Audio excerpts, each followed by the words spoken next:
নমস্কাৰ এই মুহূৰ্তত আহি পৰিছে ৰাজ্যখনৰ বাবে খন্দিয়াৰ কেইবাটাও বিগ ব্ৰেকিং নিউজ। আজি 4 আগষ্ট অসমৰ লগতে ভাৰতৰ বিভিন্ন প্ৰান্তৰ পৰা এনে ধৰণৰ খবৰসমূহ নিতৌ চাবৰ কাৰণে চেনেলটো সাবস্ক্ৰাইব কৰি ভিডিঅ'টোত এটা লাইক কৰি দিব। এই মুহূৰ্তত জনাই আছো এটা ব্ৰেকিং নিউজ। সংগঠনৰ নেতাক চৰকাৰী পৃষ্ঠপোষকতাত নমাই দি উচ্ছেদিতসকলক অপমান কৰিবলৈ দিয়া হৈছে। উচ্ছেদিতৰ অপমান আমি কেতিয়াও সহ্য নকৰো। উজনি অসমত মুছলমানৰ নিৰাপত্তা বিচাৰি এইদৰে হুংকাৰ প্ৰদান কৰিছে অঞ্চল সভাপতি ৰেজাউল কৰিম চৰকাৰে।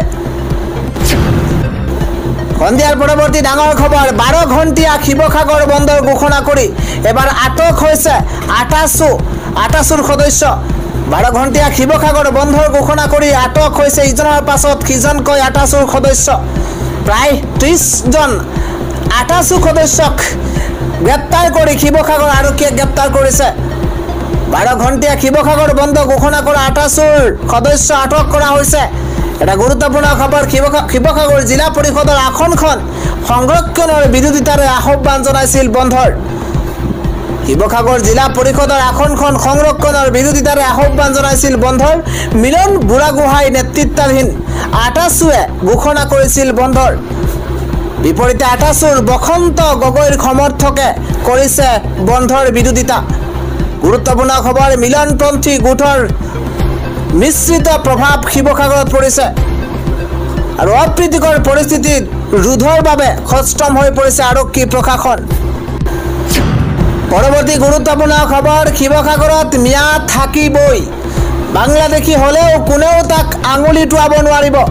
ৰাজ্যত ম্যাদ খেদা অভিযান অব্যাহত থকাৰ মাজতে এইদৰে শিৱসাগৰত ম্যাদ থাকিবই বুলি বাংলাদেশী হলেও কোনেও তাক আঙুলি টোৱাব নোৱাৰে বুলি কোনে মন্তব্য কৰিছে।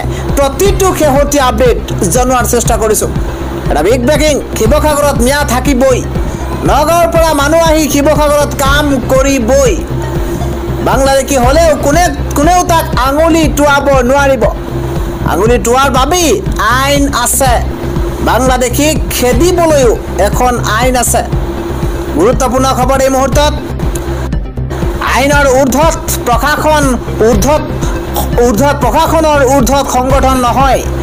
আমি মাত মাতিমেই, আমাক কোনেও বাধা দিব নোৱাৰে। আমাক দালাল ক'লেও কওক, আমাৰ কোনো আপত্তি নাই। শিৱসাগৰ জেলত RTI মাৰিলে গম পাই যাব কোন ক'ত বিখ্যাত। দৰিদ্ৰ খাটি খোৱা সাধাৰণ মিয়াৰ বৰমতা দেখুৱাই লাভ নাই। বহিৰাগত বণিক গোষ্ঠীৰ ক্ষেত্ৰত কিয় নৰম দল সংগঠন। উজনিত ম্যাদ খেদা অভিযানক লৈ উভতি ধৰিছে খিলঞ্জীয়া মুছলমানে। আজিৰ সন্ধিয়াৰ পৰৱৰ্তী বিগ ব্ৰেকিং, এইবাৰ অখিল গগৈৰ সভাত এক প্ৰকাৰ অতন্তৰ সৃষ্টি হৈছে। আৰক্ষী আৰু ৰাইজৰ মাজত তীব্ৰ হতাহতি সৃষ্টি হৈছে। হাজাৰ হাজাৰ মুছলমানে নামনি কপোৱাৰ সময়তে এই খেলিমেলি, হাজাৰ হাজাৰ মুছলমানে নামনি কপোৱাৰ সময়তে হঠাৎ অতন্তৰ এইবাৰ অখিল গগৈৰ সভাত আৰক্ষী আৰু ৰাইজৰ মাজত আজিৰ দিনটোত হতাহতিৰ ঘটনাৰ সৃষ্টি হৈছে। চৰুৱাবাখৰা, চিৰাকুটা আৰু খন্তোকপুৰৰ হাজাৰ হাজাৰ উচ্ছেদিত একত্ৰিত হৈছে। এই মুহূৰ্তত এটা বিগ ব্ৰেকিং নিউজ, অখিল গগৈৰ উপস্থিত নোহোৱাৰ পূৰ্বেই এই ঘটনা সংঘটিত হৈছে। আৰক্ষীৰ সৈতে তৰ্কযুক্ত কৰিছিল এজন যুৱকে আৰু হাজাৰ হাজাৰ মুছলমানে নামনি কপোৱাৰ সময়তে এই খেলিমেলিৰ সূচনা হৈছে। আন এটা গুৰুত্বপূৰ্ণ খবৰ, বিজেপি চৰকাৰখনৰ হঠকাৰী সিদ্ধান্ত আমাৰ ওপৰত যিকোনো প্ৰকাৰে জাপি দিব বিচাৰিছে। আমি গণতান্ত্ৰিক মাধ্যমেৰে শান্তি শৃংখলা অটুট ৰাখি আন্দোলন কৰিছোঁ আৰু তাৰ পাছতো আৰক্ষীয়ে আমাৰ সদস্যক আটক কৰি থানাত ভৰাই থৈছে। এয়া যথেষ্ট দুৰ্ভাগ্যজনক। 30 জন আটাচু সদস্যক আৰক্ষীয়ে আটক কৰাৰ পিছতে প্ৰতিক্ৰিয়া প্ৰকাশ এবাৰ নাজিৰা আটাচুৰ।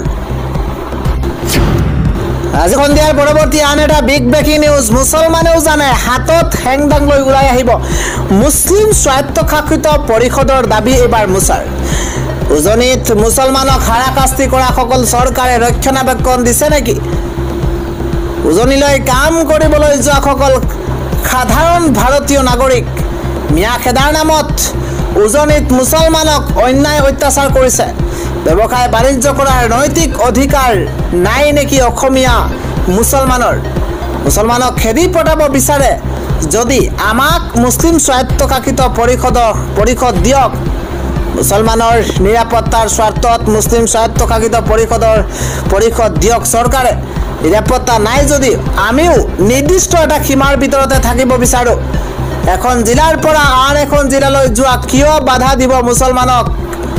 গৃহ বিভাগ মুখ্যমন্ত্ৰী মুছলমানক সুৰক্ষা দিয়াত ব্যৰ্থ হৈছে। আমিও হেংদাং লৈ ওলাই আহিব জানো, আমিও শান্তিৰ অসম বিচাৰোঁ। উজনিৰ দল সংগঠনক এইদৰে সকিয়নি মুছলিম ছাত্ৰ সন্থাই। আজিৰ সন্ধিয়াৰ পৰৱৰ্তী পলিটিকেল ব্ৰেকিং নিউজ। এবাৰ 2026 ব্ৰহ্মপুত্ৰত দলিয়াই পেলাই দিম বিজেপি চৰকাৰক। এই হুংকাৰ, এই গৰ্জন এবাৰ অখিল গগৈৰ এখন জনসভাত সম্বোধন কৰি এইদৰে মন্তব্য কৰিছে বিজেপি চৰকাৰখনক 2026 ব্ৰহ্মপুত্ৰত দলিয়াই দিয়াৰ হুংকাৰ অখিল গগৈ। এটা বিগ ব্ৰেকিং ডাঙৰ খবৰ। হাজাৰ হাজাৰ মুছলমানৰ সন্মুখত এবাৰ অখিল গগৈৰ গৰ্জন। জুৰিয়াত অখিল গগৈৰ বিশাল জনসভা আৰু সেই জনসভাত সম্বোধন কৰি অখিল গগৈয়ে কৈছে 26 নিৰ্বাচনৰ আগতে বিজেপি দলে হিন্দু মুছলমানৰ মাজত সংঘাত লগাব বিচাৰিছে।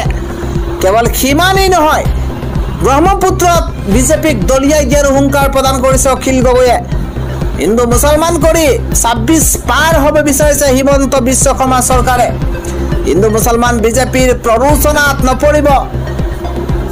আমি সকলো মানুহৰ দৰে থাকিব লাগে। এটা গুৰুত্বপূৰ্ণ খবৰ। মই বিধানসভাত অকলেই হিমন্ত বিশ্ব শৰ্মা চৰকাৰক পানী খুৱাই দিওঁ। জনসভাত উদাত্ত কণ্ঠৰে এইদৰে ভাষণ দিছে বিধায়ক অখিল গগৈয়ে। আন এটা বেয়া খবৰ। এইবাৰ ডিব্ৰুগড় খোৱাঙত এক ভয়ংকৰ পথ দুৰ্ঘটনা। এইবাৰ বলবম লৈ যোৱা দুখন বাহনক মহতিয়াই নিছে এখন অচিনাক্ত নৈশ বাছে। এই দুৰ্ঘটনাতে 6জনকৈ লোক গুৰুতৰভাৱে আহত হৈছে আৰু 2গৰাকীকৈ লোক থিতাতে মৃত্যু হৈছে বুলি এই মুহূৰ্তত জানিব পৰা গৈছে। পৰৱৰ্তী ডাঙৰ খবৰ। কাউণ্টডাউন আৰম্ভ হৈ গৈছে। 12 ঘণ্টাৰ ভিতৰতে উজনি অসম খালী কৰিব লাগিব মিয়াই। কাউণ্টডাউন আৰম্ভ হৈ গৈছে। 12 ঘণ্টাৰ ভিতৰতে উজনি অসম খালী কৰিব লাগিব মিয়াই।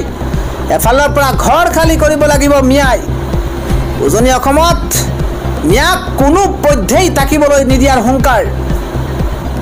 উজনি অসমত আৰম্ভ মিয়া খেদা অভিযান। উজনি অসমৰ প্ৰতিখন জিলাতে চলিব মিয়া খেদা অভিযান। ইটা ভাটাৰ পৰা হোটেললৈকে কতো থাকিব নোৱাৰিব মিয়া। উজনি অসমত মিয়াৰ বিৰুদ্ধে গৰ্জন এইবাৰ জাতীয় দল সংগঠনৰ। সন্ধিয়াৰ পৰৱৰ্তী ডাঙৰ খবৰ। অসমৰ মুখ্যমন্ত্ৰীয়ে ভূমি দখল কৰাৰ অভিযোগ উত্থাপন কৰিছে সাংসদ গৌৰৱ গগৈয়ে। কংগ্ৰেছ জয়ী হলে তদন্তৰ প্ৰতিশ্ৰুতি দিছে গৌৰৱ গগৈয়ে। অসম প্ৰদেশ কংগ্ৰেছৰ সভাপতি গৌৰৱ গগৈয়ে ঘোষণা কৰে যে ভৱিষ্যতে এখন কংগ্ৰেছ নেতৃত্বাধীন চৰকাৰে মুখ্যমন্ত্ৰী ডক্টৰ হিমন্ত বিশ্ব শৰ্মা আৰু তেওঁৰ কেবিনেট সতীৰ্থসকলে অবৈধভাৱে দখল কৰা বুলি অভিযোগ উত্থাপন হোৱা ভূমি পুনৰ উদ্ধাৰ কৰি দুখীয়া লোকৰ মাজত পুনৰ বিতৰণ কৰিব। গুৱাহাটীত অসম প্ৰদেশ কংগ্ৰেছ কমিটিৰ বৰ্ধিত কাৰ্যনিৰ্বাহক বৈঠকৰ পিছত সংবাদ মাধ্যমক সম্বোধন কৰি মন্তব্য কৰিছে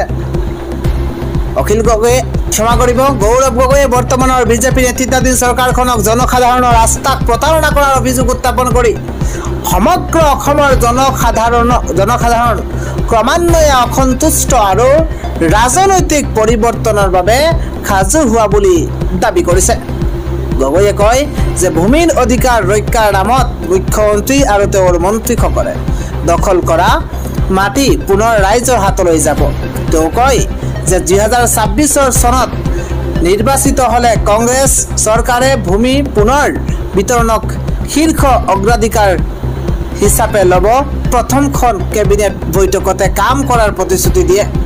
তেওঁৰ মতে এই সিদ্ধান্তই অৰ্থনৈতিক ন্যায় আৰু তৃণমূল পৰ্যায়ৰ কল্যাণৰ ওপৰত নতুন মনোনিৱেশক প্ৰতিফলিত কৰিব। বেদখল কৰা বনাঞ্চল পুনৰ উদ্ধাৰৰ বাবেই বিজেপি চৰকাৰে উচ্ছেদ অভিযান অব্যাহত ৰখাৰ দাবীত অসমত উত্তেজনা বৃদ্ধি পোৱাৰ সময়তে গৌৰৱ গগৈয়ে এই মন্তব্য কৰিছে। 2026 ৰাজ্যিক নিৰ্বাচন ওচৰ চাপি অহাৰ লগে লগেই গগৈৰ এই মন্তব্যই ৰাজনৈতিক বিতৰ্ক আৰু অধিক তীব্ৰতৰ কৰি তুলিব বুলি আশা কৰা হৈছে।